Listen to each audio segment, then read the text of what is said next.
Hi guys, कशा आहात? आशा करतो तुम्ही सर्व मजेत असणार. आम्ही पण मजेत आहे. आज बौद्ध पौर्णिमा निमित्त सर्वांना हार्दिक हार्दिक शुभेच्छा. आत्ता कामावरून घरी आलेलो आहे. बायकोन इकडे दिवाबत्ती वगैरे लावलेली आहे. आज खीर बनवायचा प्लॅनिंग होता, तर खीर काय बनवली नाही. मला पण यायला उशीर झालेला आहे. तर खीरसाठी दूध घेऊन आलेली होती. मग आता चपाती आणि दूधच खाणार आहेत. आणि झणझणीत ठेचा पण बनवलेला आहे, बघू शकताय. खानदेशी ठेचा, खानदेशी ठेचा आणि ते मंचुरियन भज्या घेऊन दिलेले आहेत मित्रांनी माझ्या, भेटलेल्या नाक्यावरती. तर भज्या मी एकटाच खाणार आहे, माझ्या बायकोला आवडत नाही. डायटिंगमध्ये बोलले ना तुम्ही. मग तेच होतं, डायटिंग चांगली. भज्या खूप छान लागतात. पण मला तर जेवायची पण इच्छा नाही आता. मग कशा जेवते? हे बघा, ठेचा लावून टाकले, झणझणीत ठेचा.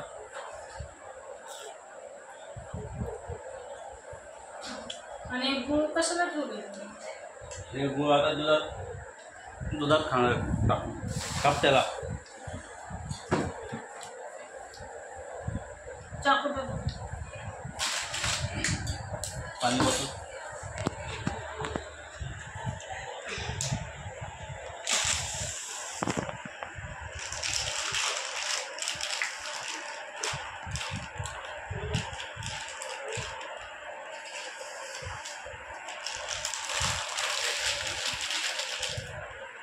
टाकायला लागेल.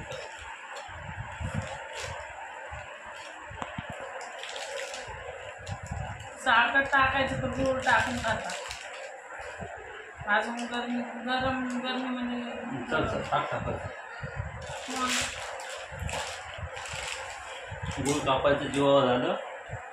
गूळ कापायचं जेवण नाही आलं. हां, जेव्हा झालं ते त्याच्यामध्ये टाकायचं.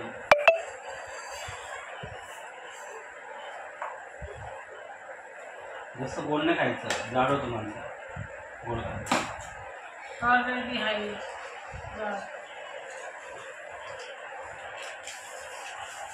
तिखट झालंय का त्याचा? नाही, छान लागलं. त्याच्यासोबत तर छान लागलं मंचुरियन सोबत.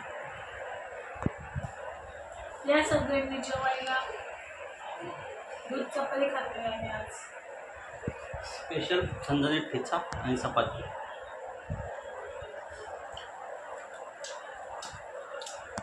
ठेचा माझ्या आवडीचा आहे.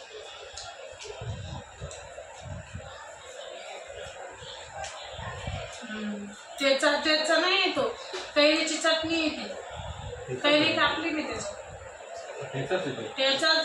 तुम्ही ठेचा बनवणार होते, पण मी कैरी टाकली त्याच्यात, म्हणून अजून जास्त चांगला लागला असं. त्याच्यामुळे चव गेली त्याची. चव गेली. आणि आता चांगलं बोलून होतं आणि आता लगेच चव गेली. मुद्दा मी चांगलं बोलत होतो.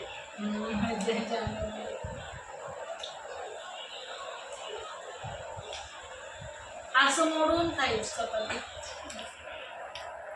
असं मोडायचं मला मोडता नाही, म्हणजे असं कुच करायचं दुधात टाकून बारीक आणि खायचं.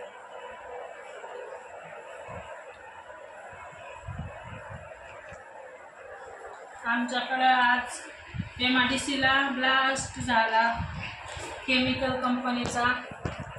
एकदम म्हणजे खूपच मोठा ब्लास्ट झाला. म्हणजे केमिकलची कंपनी होती म्हणून ना. केमिकलची कंपनी? हां, केमिकलचीच ना. पूर्ण खूप लोक जखमी आहेत, अजून दवाखान्यात आहेत डोंबिवलीमध्ये. ते ऐकून जरा मला कसं तरी वाटत होतं दुपारपासून. इथपर्यंत आवाज आला म्हणे माझ्या समोर. आवाज डायरेक्ट असं भूकंप झाल्यासारखा आवाज आला म्हणे. काही बिल्डिंगा पडल्या का काय असं. ती कंपनी एवढ्या लहान आणि इथपर्यंत आवाज आला म्हणे. आणि एवढा जाळ होता भरपूर. न्यूजला ते सगळं आलेलं आहे. युट्यूबला पण बघितलं, हम्म. मोबाईलला पण. हा? तिकडे त्या लोकांना पण हल्लेलं आहे बिल्डिंगमध्ये. आजूबाजूच्या बिल्डिंग आहेत ना कंपनीच्या बाजूच्या, डायरेक्ट काचा एक सुद्धा काच दिसत नाही. म्हणजे पूर्ण फुटल्या त्या काचा, दुकानाच्या काचा, जे शोरूम आहेत ना त्या गाडीत सोनारपाड्याच्या, तिकडचं सगळं असं फुटून गेले काचा बिचा. बिल्डिंगाची तर एक काच नाहीये, पूर्ण रूमची काच. एक पण तास नाही. हा, सगळ्या रूमांचे काच फुटले डायरेक्ट, गॅलरीचे.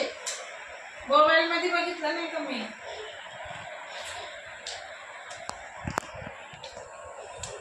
चालेल, मग जेवण करून घ्या.